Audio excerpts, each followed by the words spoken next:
Hi everyone, and welcome back to the Botanical Witch. I hope everyone is having a fabulous weekend and staying safe. Today I wanted to do a little herbal project with you and teach you how to make an oxymel. I will go through detail what an oxymel is, what it's used for, and that type of thing.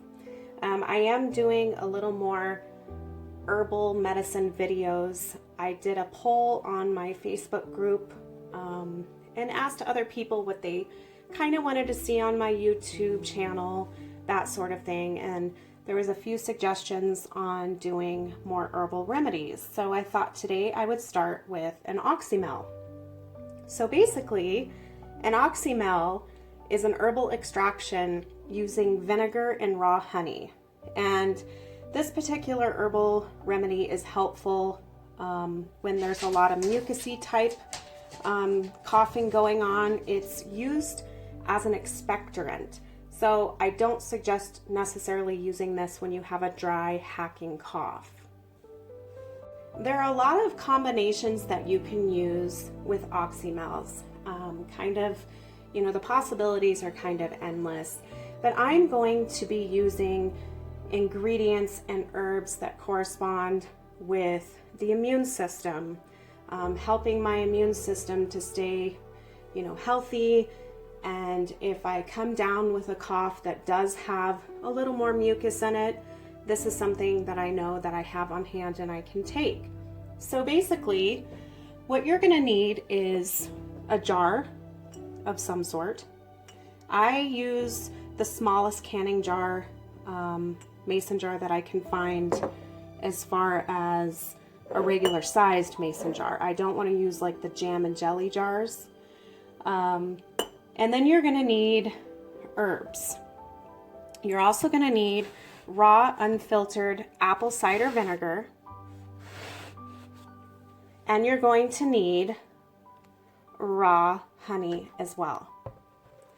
The most common vinegar is the raw unfiltered apple cider vinegar because it's really healthy in itself. There is healthy strands of proteins and enzymes and helpful bacteria. And then the honey on top of that, most people know that honey is a great remedy for sore throats. We all use it in our teas, that sort of thing. It's very soothing, and it also has antimicrobial properties in it. So when we pair together the honey and the apple cider vinegar, you have a really effective method for getting a lot of herbal support. So let's start going through some of the herbs that I'm going to be using. The first herb that I'm going to be using is hibiscus.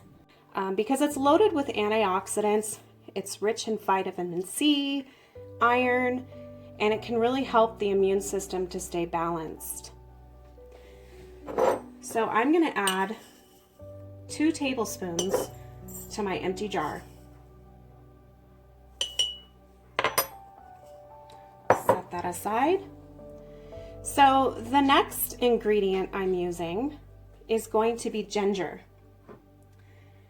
And ginger is commonly used to support healthy digestion, but it's also used as a warming diaphoretic, which can help encourage a healthy fever response.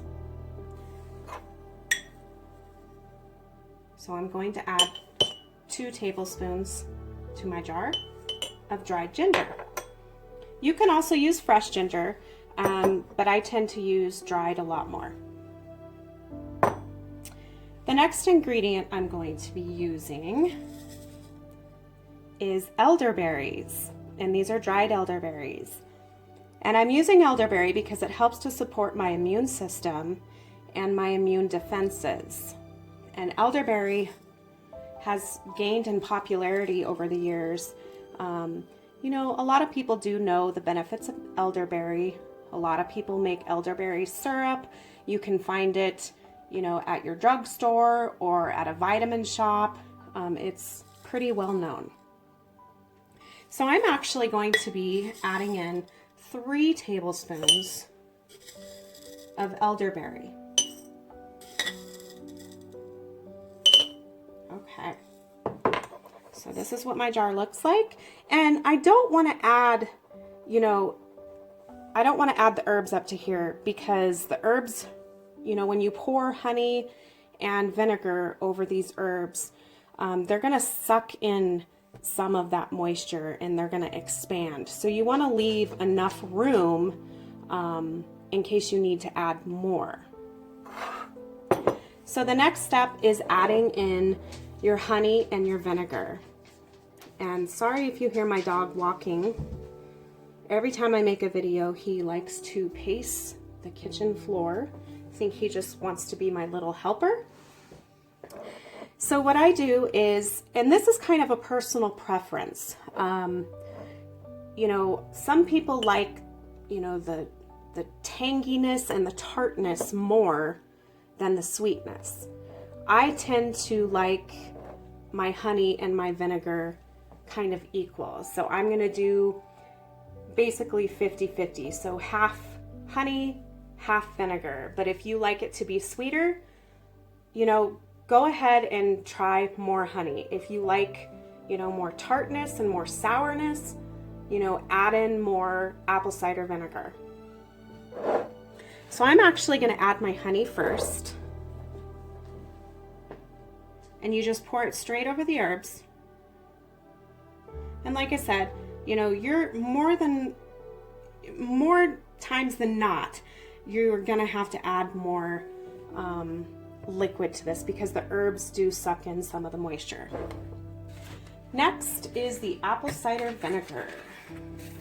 Hopefully I don't make a huge mess of this.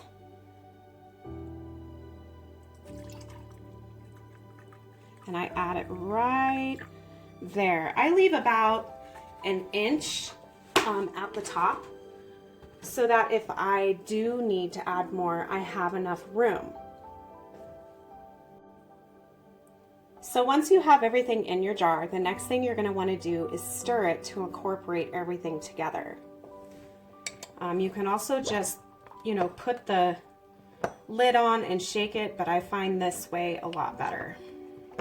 And as you stir it, you're going to find that you're going to need to add more liquid.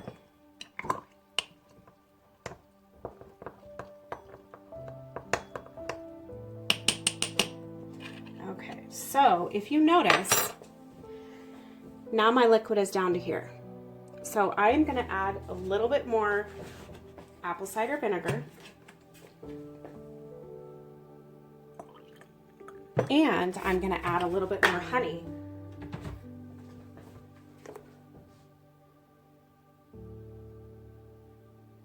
There we go. Making a big mess with the honey, of course. And then I'm going to stir it again. And once again, I'm leaving an inch at the top.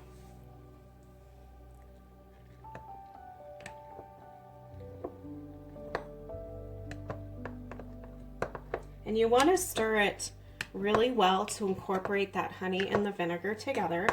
You want all the plant matter to be incorporated with it.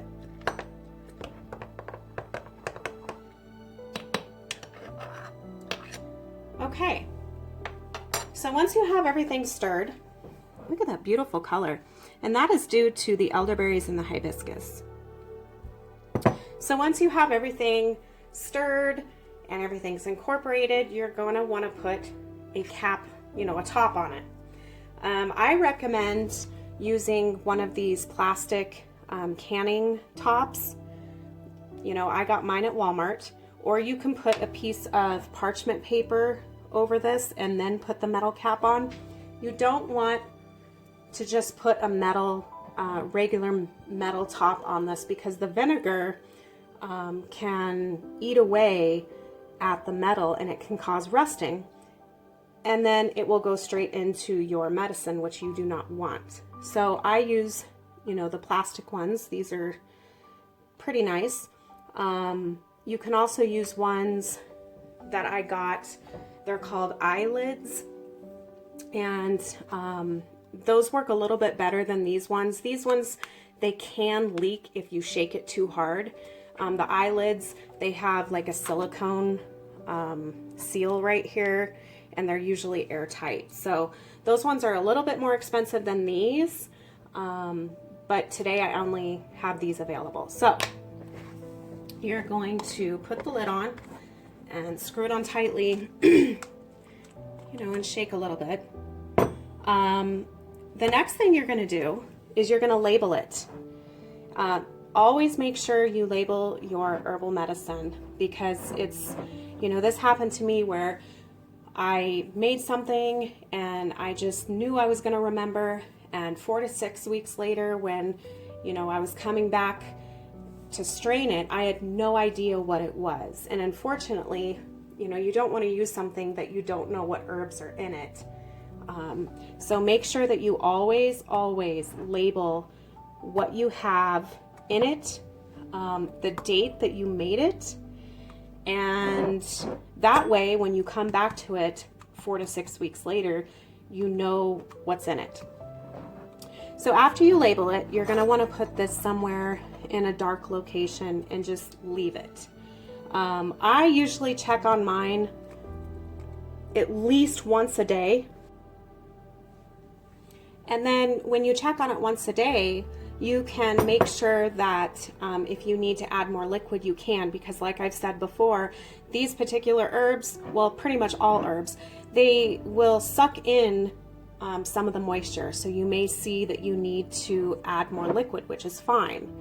But, you know, check on it once a day, make sure that it has enough liquid in it, shake it if you need to, but put it somewhere in a dark location for at least 4 to 6 weeks.